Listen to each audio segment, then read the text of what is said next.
إحنا بنخاف من الضلمة، بس الحقيقة إن الضلمة هي المكان الوحيد اللي بنشوف فيه حقيقتنا. سنة 1947 الاتحاد السوفيتي ما كانش بيبني صواريخ بس، ده كان بيحاول يعيد هندسة النفس البشرية. في قبو سري تحت الأرض في مدينة أومسك تم افتتاح مشروع نيكيو لايف، وكان الهدف منه إنه يلغي الحاجة للنوم تماما عشان يقدر إن هو ينتج الجندي السوفيتي الخارق اللي يقدر يحارب 24 ساعة في اليوم على مدار الأسبوع من غير حتى عينه ما ترمش. الحقيقة إن العلم هنا ما كانش أداة للبناء، ده كان سكين بيجرح ويشرح النفس البشرية من جوه وهي لسه عايشة. النهاردة هنفتح ملفات المخابرات السوفيتية المحظورة وهنشوف إزاي 30 يوم من غير نوم حولوا 5 من البشر لمسوخ التاريخ بيحاول ينكر وجودهم. الدكتور كوفاكس ما كانش عايز مجرمين عاديين، هو كان عايز عقول عندها قدرة على التحليل عشان يراقب تآكل الوعي. وأول واحد تم اختياره كان أليكسي إيفانوف، أستاذ فلسفة بجامعة موسكو، اتسجن بتهمة التفكير الحر. أليكسي كان داخل التجربة وهو فاكر إنه هيقدر يسيطر على عقله بقوة المنطق. وتاني واحد كان اسمه ديمتري، وده بطل حرب سابق وكان بيتميز إن هو لاعب كمال أجسام وكله عضلات، لكنه كان بيعاني من تروما الحرب وده اللي خلاه أضعف حلقة نفسية رغم قوته الجسدية. أما بالنسبة للثالث والرابع كانوا سيرجي وفيكتور، 2 من عتاه الإجرام في سيبيريا، ناس عاشوا في ظروف خلت قلوبهم ميتة، ودول بقى كانوا الكنترول في التجربة. وآخر واحد فيهم كان شاب اسمه نيكيتيا، وده أصغرهم سنا، شاب متمرد ما كانش فاهم إنه داخل مسلخة بشرية. ال5 أشخاص دول دخلوا التجربة وكان الاتفاق كالآتي: انتوا عليكم حكم بالإعدام نهائي، ودلوقتي قدامكم حل إن انتوا تخشوا التجربة دي مقابل إن انتوا تاخدوا حريتكم.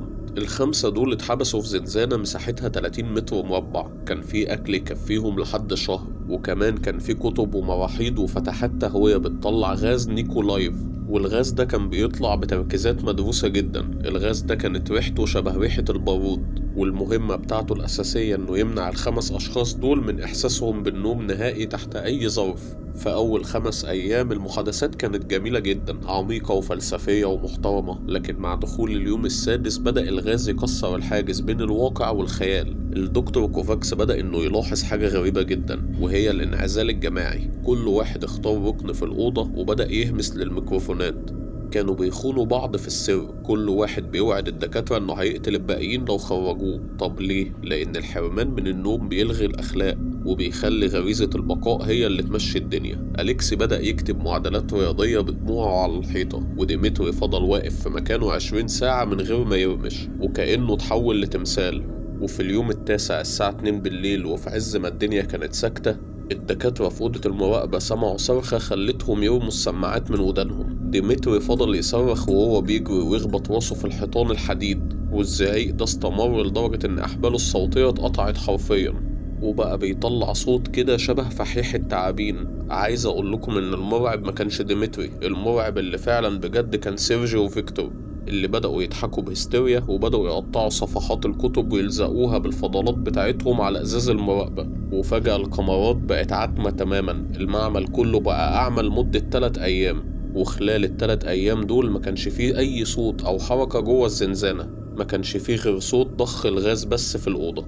وفي اليوم ال15 الدكتور كوفاكس قرر إن هو يوقف ضخ الغاز في الأوضة ويفتح الباب رغم تحذيرات الجنرالات ليه، ولكن بمجرد ما الغاز اتسحب ودخل هوا نضيف حصلت الكارثة. المساجين بدأوا يصرخوا: رجعوا الغاز، احنا مش عايزين ننام. ولما القوات الخاصة دخلت شافوا مشهد ما يتوصفش غير انه مسبح بشري. الأكل كان موجود ومحدش جه جنبه، لكن المساجين كانوا بياكلوا لحمهم هم. ديمتري كان شايل جلد بطنه كأنه قميص، وأمعاءه كانت مكشوفة وبتتحرك قدام عينيهم. واحد منهم قتل عسكري بضربة واحدة في رقبته، وبيقولوا إن قوته وقتها كانت بتعادل قوة 10 رجالة مع بعض. وكمان ما كانوش بيحسوا بالألم نهائي، ده الألم هو اللي كان بيخليهم صاحيين أصلا. وقتها الدكاترة حاولوا ينقذوا اللي لسه باقيين، وبمجرد ما دخلوا العمليات اكتشفوا الكارثة. لما حاولوا يحقنوا واحد منهم بمخدر عشان يخيطوا الجرح بتاعه، جسمه رفض المخدر تماما. القلب بتاعه كان بيدق 200 دقة في الدقيقة، وعينيه كانت مفتوحة وبتبص للدكتور برعب وهو بيقوله كمل وقطع أكتر. تقرير المشرحة النهائي قال إن المساجين دول ما بقوش بشر، تركيب الخلايا اتغير، وحتى الجهاز العصبي بقى شغال بنظام الدوائر الكهربية المفتوحة. وفوق كل ده الدم اللي كان نازل منهم كان لونه غامق جدا وتقيل زي الزيت الأسود. الغاز ده حولهم لكائنات بتعيش على الأدرينالين الصافي والوجع.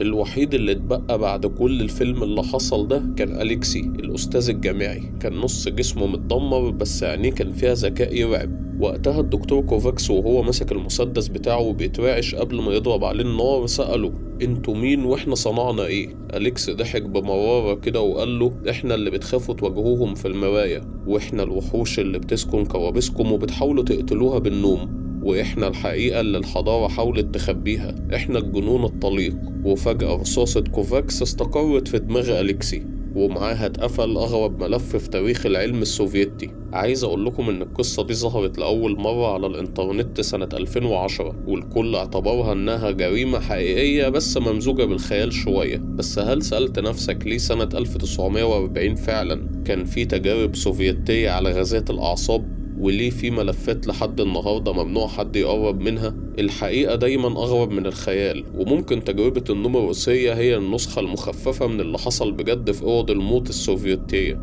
أنا محمد وحكيت لكم الحكاية زي ما هي، ومستنى أعرف رأيكم في الكومنتات.